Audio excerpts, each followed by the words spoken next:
Fique tranquilão. Fique gelos. Vamos lá, então. Vou falar aqui das cônicas. O que tem importância mesmo hoje é elipse. Parábola. A gente tem a teoria do primeiro ano de parábola.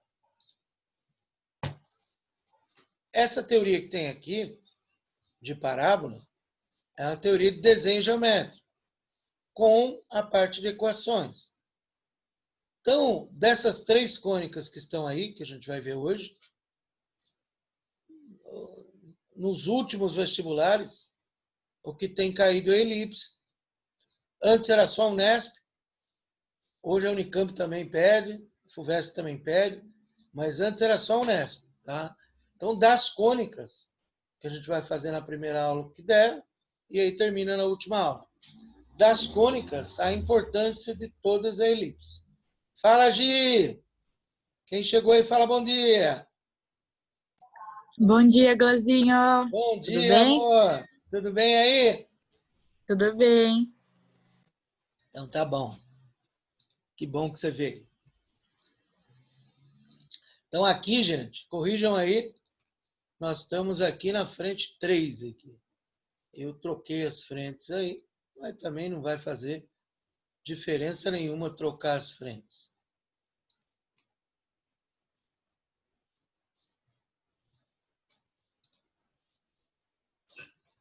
É isso aí, Igão.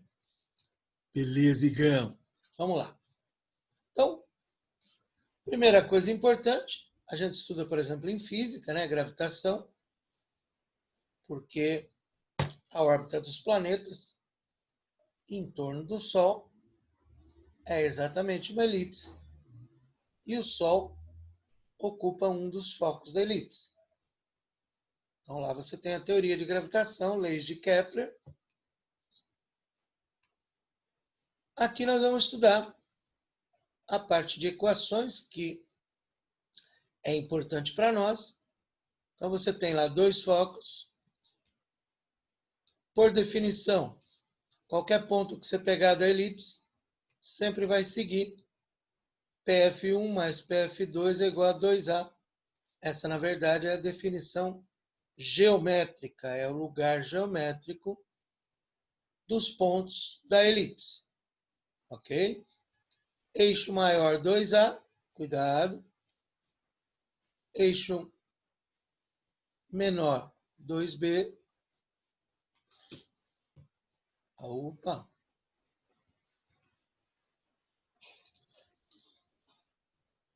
Chegando aí, chegando mais gente.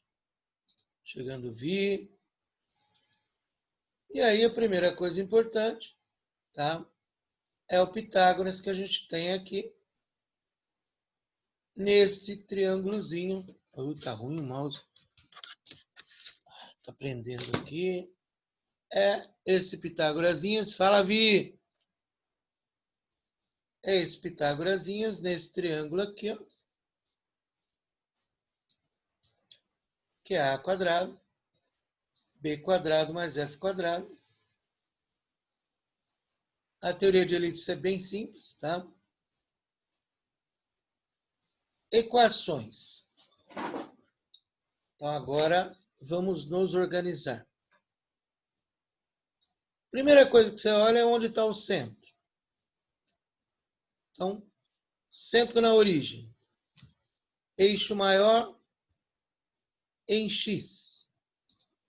Então, isso é muito importante a gente olhar. Aonde está o eixo maior? Se o eixo maior está em X, o A está com X, o B está com Y, com centro na origem. Se o eixo maior está em Y, o B, que é o menor valor, está com o X, e o A, que é o maior, está com o Y. Então, essas são as equações com centro na origem. Agora, se o centro não estiver na origem, eu segui aí a letrinha aqui, a apostila adotou. Se o centro for GH, Aí você deslocou o centro, mas sempre observa o eixo maior. Então, o eixo maior paralelo a x, o A está com o x. E aqui em cima, x menos g, y menos h. Se o eixo maior for paralelo a y, o maior valor está com y, que é o A. X menos g, y menos h. Excentricidade é f sobre a. Então, muito importante, a elipse. Principalmente para a Unesp. Mas, reiterando que Unicamp e FUVEST começaram a pedir alguma coisa de elipse. Tá? Então, vamos lá. Vamos às elipses primeiro. Aí, semana que vem, a gente faz circunferência. Que, não tenha dúvida, é muito mais importante. A FUVEST já chegou a pedir em prova escrita 2 exercícios de circunferência, mesmo ano, envolvendo outras coisas, né? Tá? Esse do cachorro aí é super clássico aí, né? Não sei se é do cachorro esse. A cabra. É que tinha um do cachorro igual esse da Federal do Paraná lá. Então ele tem uma cabra. E aí, se você souber a teoria, você mata o exercício. Tá? Então você tem lá uma elipse. Não esqueça da definição da elipse. Não esqueça que PF1 mais PF2 é igual a 2A.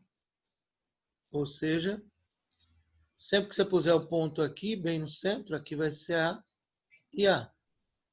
Esse é o segredo do exercício. Tá? E aí ele fala que os lados do retângulo são 20 e 12. E ele pede qual deve ser o comprimento da corda. E aí é só a teoria, né? Comprimento da corda deve ser o eixo maior, 2A, pela teoria. No item B, ele quer a equação, tá? Que delimita essa elipse. Então, vamos lá. Equação da elipse. Lembre que 2A é 20, então o A é 10. 2B é 18, é 16, então B é 8. Como o centro está na origem e o eixo maior está em X, porque ele colocou o eixo aqui, ó. Aqui e aqui. Portanto, x sobre 10 ao quadrado, y sobre 8 ao quadrado, equação da elipse, x quadrado sobre 100, y quadrado sobre 64. Muito importante, que sempre vai ser 1 aqui. Tem um exercício que é ao contrário, que é muito legal. Tranquilinho, gente? Elipse é bem fácil, tá? Não é complexo, o que cai na Unesp é fácil. Caiu 2 anos seguidos, um que ele dava o gráfico para você montar a fórmula, mas super simples, tá? Só que o centro não estava na origem. Continuando aí.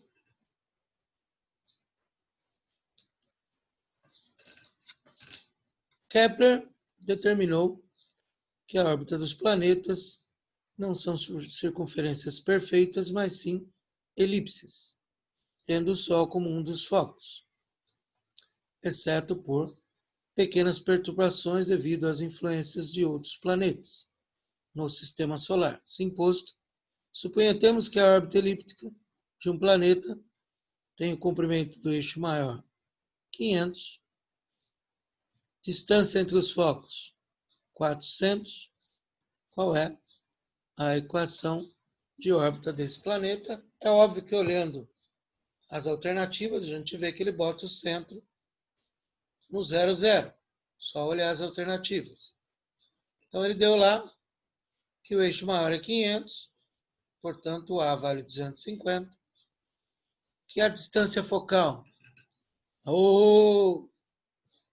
gigante chegando, que a distância focal é 400, Portanto, o foco é 200. E aí, pela primeira vez, temos que fazer o Pitágorazinho para achar o B. Então, fazendo Pitágoras, o B dá ao quadrado 225.000. Aí você monta x quadrado sobre a quadrado, y quadrado sobre b quadrado. Repito, são exercícios super tranquilos aí. Fala, gigante!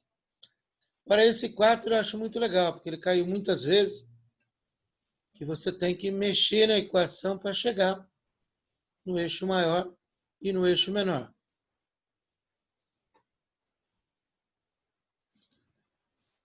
Então aqui, lembre, sempre tem que aparecer um aqui, ó.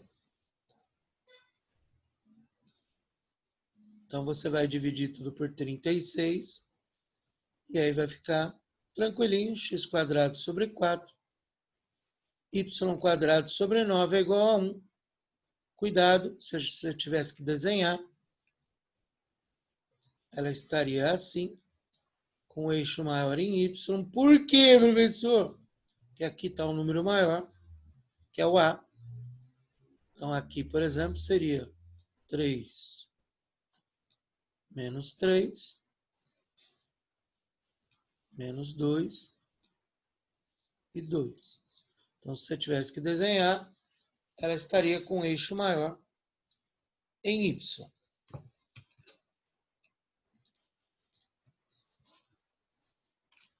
E um que eu falei da Unesp, bonitinho, que ele dá o gráfico.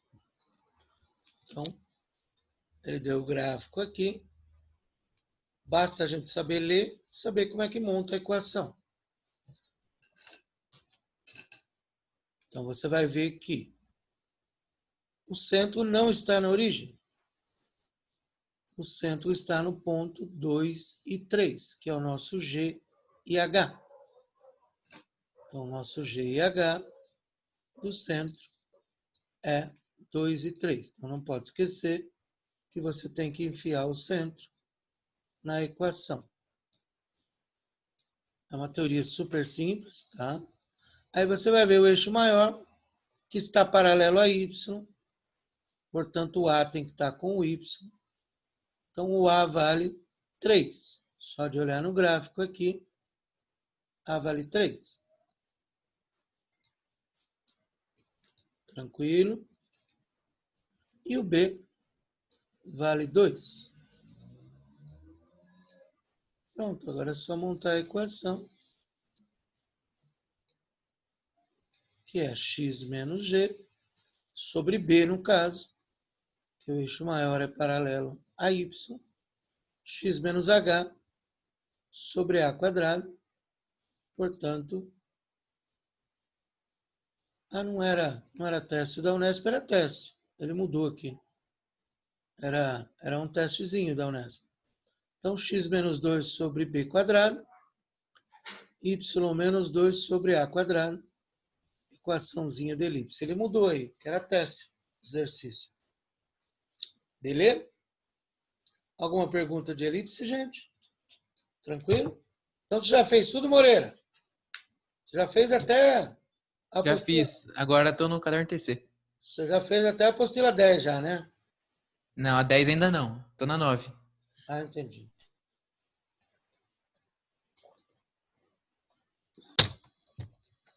Faz sentido. Tem que descansar um pouco também, né? Sim. Faz sentido. Faz sentido. Vamos às hipérboles agora. Agora já passa a ser menos importante. Tanto hipérbole quanto parábola. O que eu vejo cair muito é a hipérbolezinha básica, né? Hipérbolezinha básica, que é essa aqui. X é igual a 2 sobre y. X é igual a 3 sobre y. Que é a hipérbola básica que a gente vê cair às vezes num teste e tal. Teoria da hipérbole. Chato para desenhar, tá? Porque para desenhar geometricamente, você tem que fazer uma circunferência, um retângulo, e essas retas aqui, essas retas que eu vou passar aqui, são chamadas de assíntotas. O que é assíntota? Vamos ver quem já viu essa palavra. O que é uma assíntota? Alguém já viu essa palavra? Não? Pô, Glass, aula de matemática, não de português. Então, esses dias eu recebi uma mensagem de uma menina que ela está fazendo, acho que economia. Ela falou assim, Glésio, meu professor falou em assíntota, gente. Que eu ouvi você falar. Por exemplo, quando a gente tem uma equação assim, por exemplo, uma equação simples, né? Uma hipérbole simples. Aqui nós temos duas assíntotas, que são retas aonde a equação nunca chega. Por exemplo, o x não pode ser zero e o y não pode ser zero.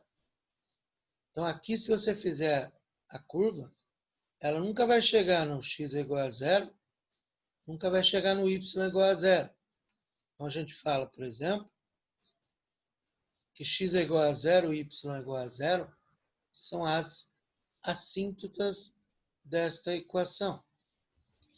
Isso é uma assíntota. É uma reta onde a curva não vai chegar. Normalmente é o domínio e a imagem. Vou mudar de cor aqui, ó. Então aqui, ó, que a gente chama de reto da assíntota. E aqui é outra reto da assíntota. Se você pegar para uma equação assim,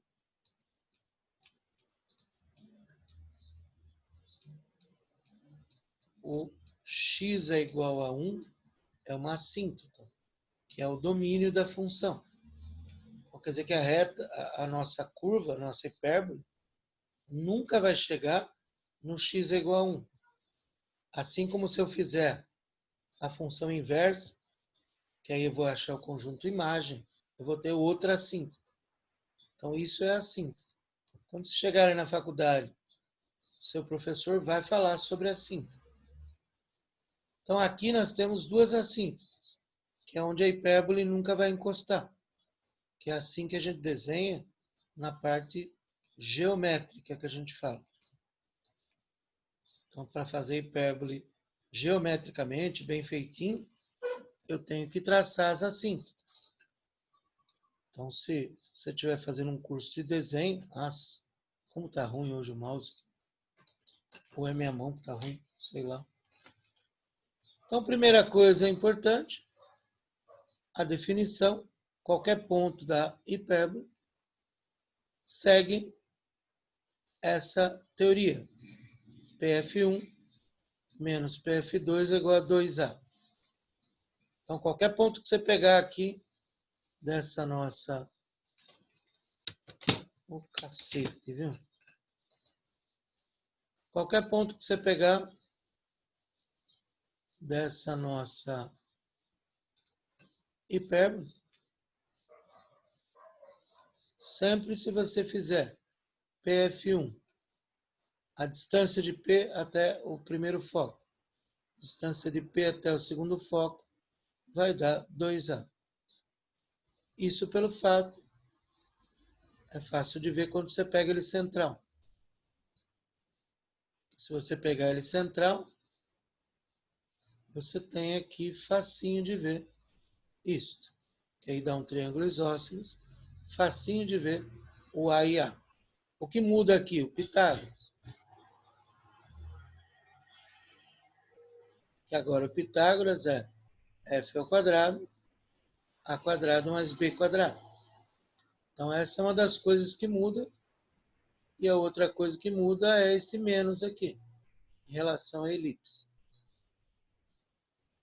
Dificilmente vai cair uma hipérbole com um centro que não seja na origem. É muito difícil de cair. Tá? Normalmente, se cair uma hipérbolezinha, é com centro na origem. Tá? Então, presta atenção que a diferença básica da elipse na equação é o Pitágoras e esse menos. Quando você inverte e coloca os focos no eixo y, vai ser y sobre a menos x sobre b ao quadrado. E se você deslocar o centro, você vai ter aqui o g e o h do centro. Mas presta atenção, sempre é onde está o eixo maior. Tá?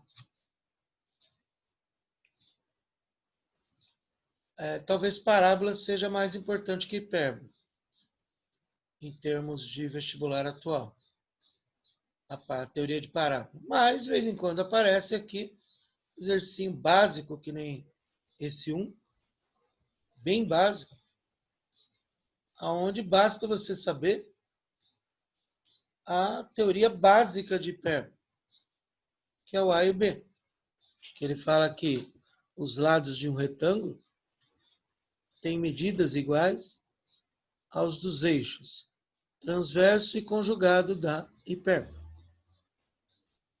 Então, o eixo transverso é o eixo maior, eixo conjugado é o eixo menor.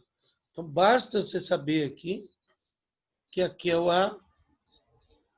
Então, A quadrado é 36, B quadrado é 25. Então, na verdade, a única coisa que você vai usar da hipérbole é tirar o A e o B e lembrar que o eixo é 2A. Então, se o A é 6, 2A é 12. Se o B é 5, 2B é 10. Então, exercício básico, que eu acho que é o que pode cair hoje. Como 1, como 3, que também é básico. Parece difícil, mas é fácil. Muito raro de cair um exercício que nem o 2, que ele manda você esboçar o gráfico. Aí já é uma coisa assim para... Onde pode aparecer isso? Numa prova de arquitetura. Onde você tem aquela prova de desenho lá, pode aparecer. Você tem que fazer lá uma hipérbole, alguma coisa assim, numa prova específica lá de arquitetura. Então aqui tem uma coisa importante, que é o eixo maior está com o y. Primeiro eu tinha que dividir por 16, para ficar 1 aqui. Então aqui é o eixo maior, que está com o y. Então cuidado.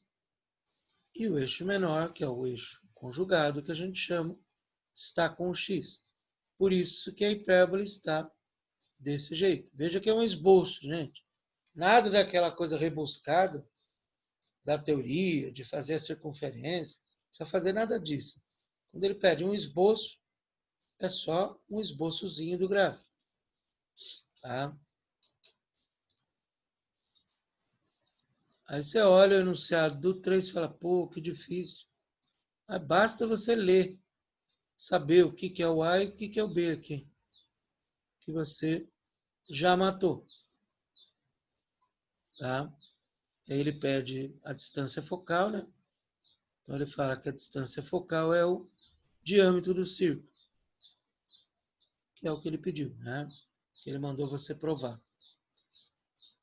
E esse exercício 4 é muito legal. É antigo, mas é muito legal. Tá? Que ele manda você montar a equação. Então depois vocês olhem ele aí. Ele é bem legalzinho aí.